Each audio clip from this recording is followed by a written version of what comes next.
बिस्मिल्लाहिर्रहमानिर्रहीम नहमदुहु व नुसल्ली अला रसूलिहिल करीम अम्मा बाद। साहिब सद्र मुअज़्ज़ज़ उलमाए किराम, मेरे बुज़ुर्गों और भाइयों, जमीयत उलमाए ज़िला सहारनपुर के तहत आज इस अज़ीमुश्शान मैदान में कौमी यकजहती और नशाबंदी के उन्वान पर ये इज्तिमा मुनक़िद किया गया है। जमीयत उलमा दरअसल 1857 की जिहाद आज़ादी के बाद 1866 में आप जिस इल्मी राजधानी में, हिंदुस्तान की इल्मी राजधानी सरज़मीन देवबंद, जिसने दुनिया को एक इनकलाबी तहरीक दी, उस सरज़मीन पर आप तशरीफ़ फरमा हैं। जमीयत उलमा दरअसल उन बुज़ुर्गों की सही अमीन 1866 में दारुल उलूम देवबंद की बुनियाद रखी गई थी।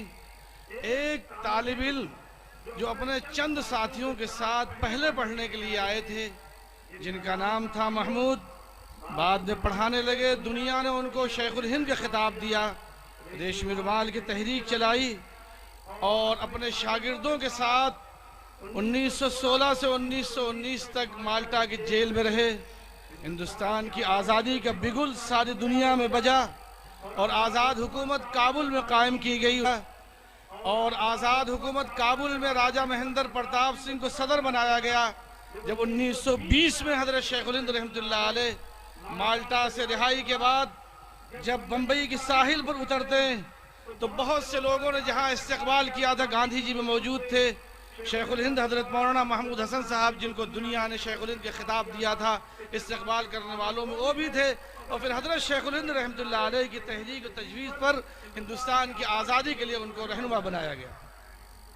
1919 में बाज़ार इस मुल्क के मजलूम मुसलमानों की किफ़ालत और उनकी हिफाजत की है।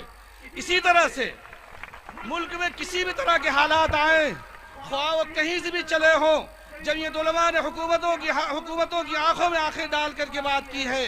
दहशतगर्दी के खिलाफ लड़ाई लड़ी, फिरका परस्ती के खिलाफ लड़ाई लड़ी और इसी तरह से वो बेकसूर अफराद जो किसी वजह से गिरफ्तार करके जेलों में डाले गए हैं, उनके मुकदमात की पैरवी पहले भी किया है और आज भी अल्हम्दुलिल्लाह जमीयत उलमा उनकी लड़ाई लड़ रही है। और इसी तरह से जमीयत उलमा इस आज़ादी को लड़ाई हासिल करती रहेगी और लड़ती रहेगी। मेरे दोस्तों और बुजुर्गों, अभी 12-13 नवंबर को अजमेर शरीफ में जमीयत उलमा हिंद का अपना 33वां इजलास आम मुनक़िद हुआ। उस इजलास आम में आप जानते हैं किन हालात में इजलास मुनक़िद किया गया था और उन हालात में अजमेर शरीफ में इजलास हुआ और उसी इजलास में तय किया गया था कि इंशाअल्लाह 2017 नशाबंदी के खिलाफ, जहेज के खिलाफ, शराब और जुआ के ताल्लुक से, शराब बंद हो, जुआ बंद हो, सूद बंद हो, रिश्वत बंद हो और इस ताल्लुक से 2017 साल भर जमीयत उलमा तहरीक चलाएगी। आप हजरात तैयार हैं इसके लिए? और गांव-गांव खड़े होकर के हमने पूरे जिले का दौरा किया है और जिम्मेदारों से और नौजवानों से बाकायदा यहद और उनसे वादा लिया गया है कि इंशाअल्लाह अपने गांव में, अपने इलाकों में कमेटियां बनाएंगे और कमेटियां बना करके इन रसूमात बद और इस बद मुआशरे के खिलाफ लड़ाई लड़ेंगे। इसी तरह से जमीयत उलमा ने भी फैसला लिया कि अकाबिर औलिया अल्लाह जो इस मुल्क में, हिंदुस्तान में, जिनकी जिंदगियों को देख करके, जिनके किरदार को लोगों ने देखा और उनके अखलाक और किरदार को देख करके उनके हाथ पे एक दो नहीं, हजरत ख्वाजा गरीब नवाज मोइनुद्दीन चिश्ती अजमेरी रहमतुल्लाह अलैह का 108 साल का जमाना गुजर गया है। आज के 108 साल पहले हजरत के हाथों पर 90 लाख लोगों ने ईमान कबूल किया था। 90 लाख लोगों ने ईमान कबूल किया था। मेरे नौजवान दोस्तों, आपको इस जज्बे के साथ खड़ा होना पड़ेगा और आपको इस जज्बे के साथ जाना पड़ेगा। वही जमात है जिसने इस मुल्क में उन ताकतों से टक्कर ली जिनका सूरज गुरूब नहीं होता था।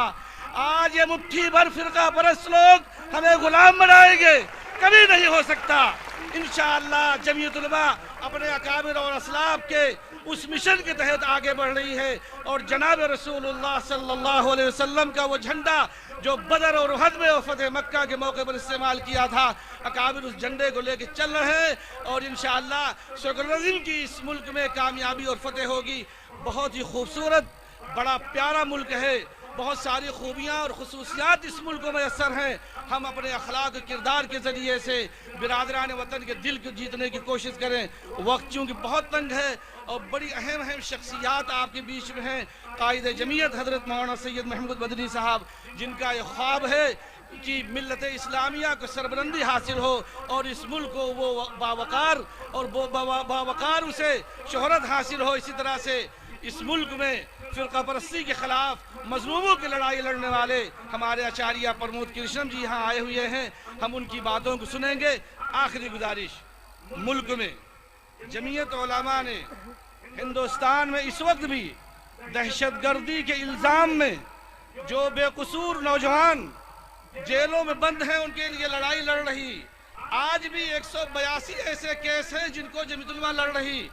मैं इस इजलास से आम सहारनपुर फ़िरक़ा कौमी यकजहती के उन्वान के तहत जो इस वक्त इजलास मुनक़िद हो रहा है, मैं आप हज़रात से अर्ज़ करना चाहता हूँ, आपके इलाके में, आपके दोस्तों में, आपके ताल्लुक़ वाले अगर कहीं किसी बेकसूर अफराद को गिरफ्तार किया जाए दहशतगर्दी के इल्ज़ाम के तहत, तो आप फ़ौरन राब्ता कायम कीजिए। कायद जमीयत हज़रत मौलाना सैयद महमूद मदनी साहब का ये ख्वाब है, इंशाअल्लाह एक एक मज़लूम को आज़ाद करा के लाया जाएगा। अस्सलामु अलैकुम व रहमतुल्लाहि व बरकातुहू।